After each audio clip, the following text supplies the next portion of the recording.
hope you enjoyed the chance to share a bit of your own context with one another. Before we went into groups, this was the picture we were considering.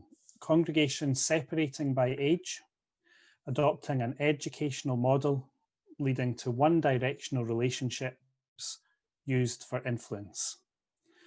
Now, while it would be wrong and completely unfair to blame this setup for the decline in the numbers of younger generations in church, we do need to recognise that the move to this model coincides with our declining numbers, and that this just simply isn't working anymore.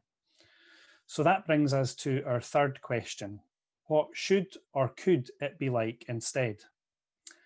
And in answering that question, there are many places we could look for inspiration. I'd like to suggest just three sources that seem to me to be essential.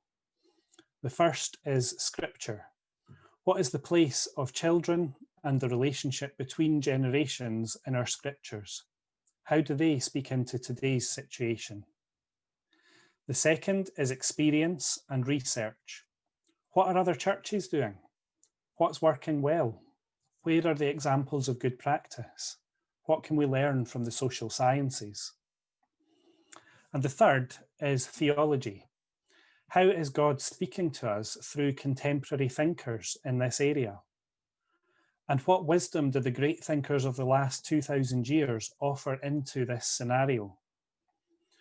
Now, we don't have time to go through all three tonight, much as I would like to, but since most resources you can get focus on the first two, tonight we're going to focus on theology as the one that's most often neglected in discussions surrounding intergenerationality.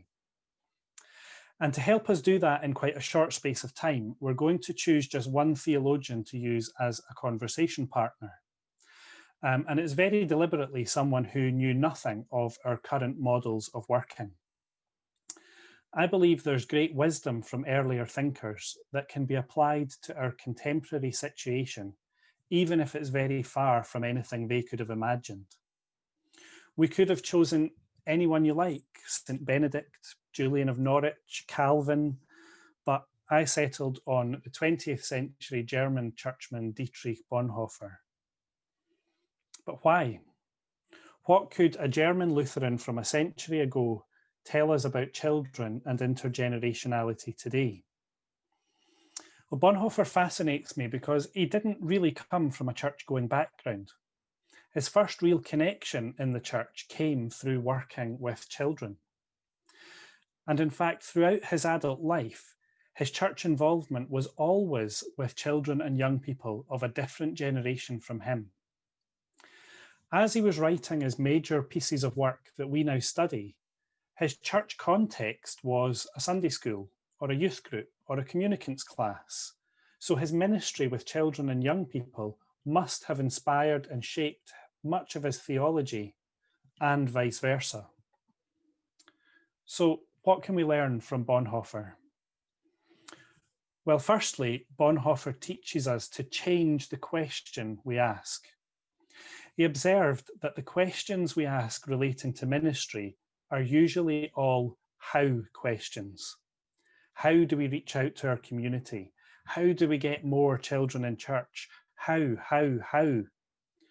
But for Bonhoeffer, that's the wrong starting place, because how questions are technical questions. They're quite impersonal.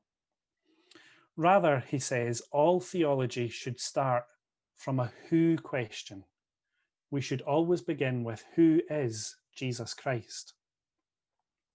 And framing our thinking through a personal question like this changes our understanding from God as a concept to be learnt about through to God as a living reality to be in relationship with.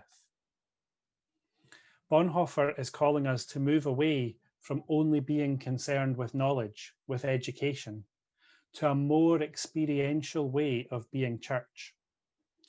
All ages should have the opportunity to know God as a living reality, not just know about God as a religious concept.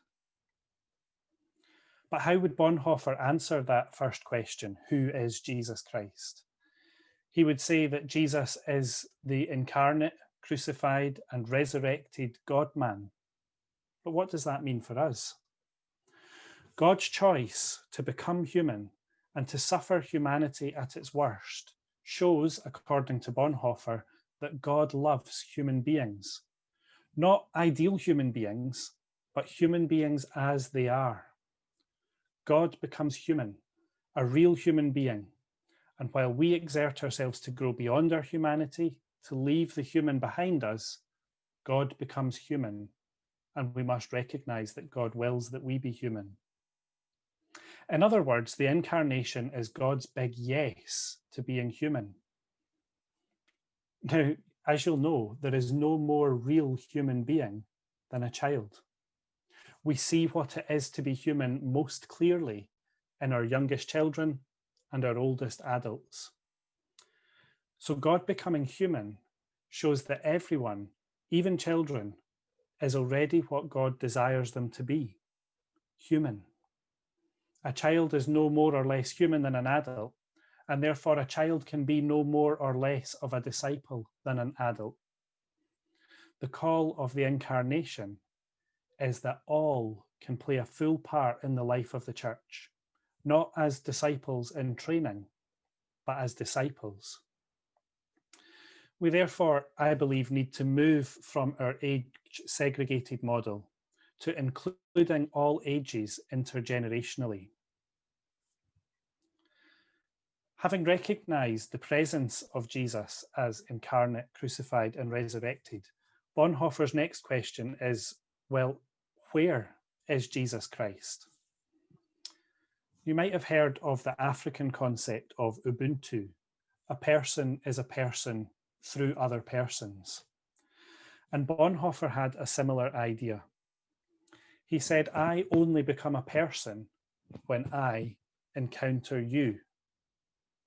And because every you I encounter is made in the image of God, then in everyone I meet God. He describes Jesus as being present in between an I and a you. That's to say that Jesus is present in the relationship between persons.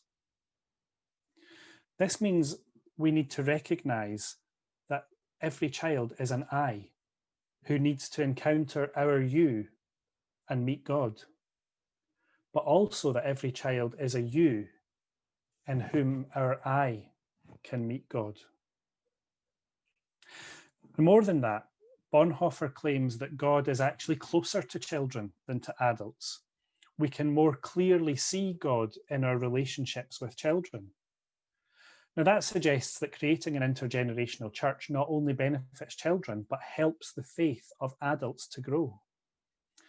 And churches which operate intergenerationally can tell us stories of this, of how in singing and playing and praying with a child, an older person's faith is reawakened and they meet God all over again for the first time. My most faith-forming experience was watching a 3-year-old child take Holy Communion and then dance and cheer for joy in a way an adult never would, because they knew that God was with them. Realizing that Jesus is present in the relationship between us in this way should change our approach to relational ministry. We don't need to build relationships so that something else happens. We build relationships just because God is present in those relationships. The relationship doesn't need to lead us anywhere.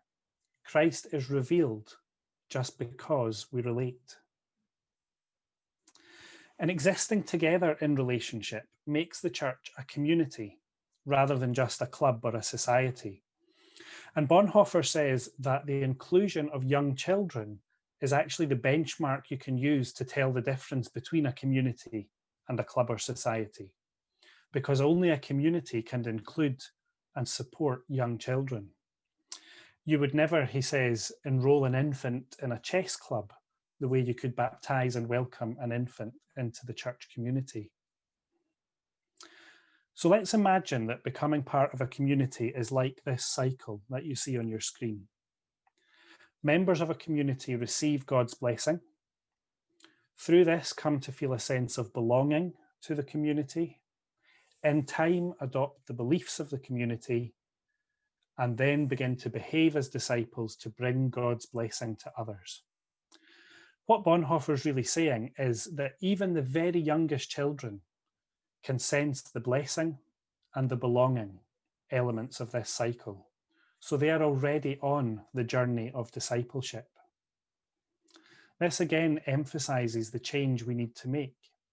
If all ages, from the youngest children to the oldest adults, are on this journey of discipleship, we need to become an intergenerational community where the living God can be experienced in relationships between different people of different ages. To highlight this, Bonhoeffer uses the example of baptism. Infant baptism is an example of a collective act of faith. It's not the child being baptized that confesses their faith, but the whole objective spirit of the faith community. And he says that baptism is therefore both a gift of grace, by which the child is welcomed into the community, but also a mandate that the child must remain within the core of that community. Thus, he says, the church community carries its children like a mother as its most sacred treasure. If the church no longer carries the child in faith in that way, it ceases to be the church community, and infant baptism loses all meaning. Looking at our age-segregated Sunday school model, scholar Andrew Root observes that what we have done is housed our children in a programme or curriculum rather than in the body of the church community. He says, we hypocritically baptise the child in the sanctuary, then outsource the carrying to a Sunday school programme. The Church of Scotland has long baptised children, and during that sacrament, the congregation makes a vow to nurture the spiritual upbringing of that child. We need to return to a situation where that is the whole congregation's responsibility, not that of a small number of leaders. The way this is done is by all ages interacting and relating to one another, growing in faith from one another as Christ is present in their relationships. This brings us to an important Bonhoeffer concept, something he called Stellvertretung. It means to deputize or to substitute in the place of another. It's usually in books translated by a rather clunky phrase, vicarious representative action. But I prefer the translation place sharing, because that's what it describes. Jesus shared the place of humanity and God. And so Christian relationships should be characterized by sharing one another's place. In relating to one another, we need to stand in the other's place, which Bonhoeffer says means that those of us in the church should not simply be with each other, but be for each other. It's a bit like the distinction I drew earlier between being multi-generational and being intergenerational. Our faith demands more than just being together in the same place. We need to take an active involvement in one another's life and faith as God works in our relationship. I used to know a lady called Morag. In her 70s, she helped out at a local church cafe where secondary school pupils would come at lunchtime. Now, Morag wasn't the best at serving the hot chocolate or cleaning the tables, because Morag's gift was relationship. She took an active interest in each and every person's life. And one day, there was a boy about 12 or 13, held back and lingered awkwardly at the end. Sensing something was up, Morag sat down with him, and he began to open up. I'm playing horn in the school concert tonight, he told her, but I don't have anyone to come and watch me. I wondered if you could come and be my family for the night. So Morag did. She shared his place. And she sat proudly at that concert, and she cheered and she clapped and she hugged and congratulated him afterwards. That's an example of a place-sharing relationship. And such depth of relationship can only form when we spend time and share activities together. Place sharing means that we can never allow our relationship to be defined as one way. We need to do away with hierarchies and notions of teachers and pupils. We need to stop referring to those who minister with children as volunteers. Our relationships should be characterized by mutual place sharing, where each acts for the other and the faith of both is nurtured. Now that was a bit of a whirlwind. We've dipped our toes very briefly into the waters of Bonhoeffer to see what insights can be learned for our current church context. And if you'd like to read a bit more about that in a bit more depth, at the link where you could get your handout, you'll also be able to download some further reading after tonight's seminar. But even after a very quick run through, we've uncovered 4 changes that the Church of Scotland could make. I believe we need to move our practice from being age segregated to being intergenerational. We need to move our mindset from being educational to being experiential. And we need to move our relationships from being unidirectional and used for influence to being of mutual place sharing and thus revealing the presence of Christ within that relationship. So let's break into small groups again and take a few minutes to digest and chew over those 4 changes. What is your reaction? Which change do you think is the most important? Which would be the most difficult? Let's go back into our groups.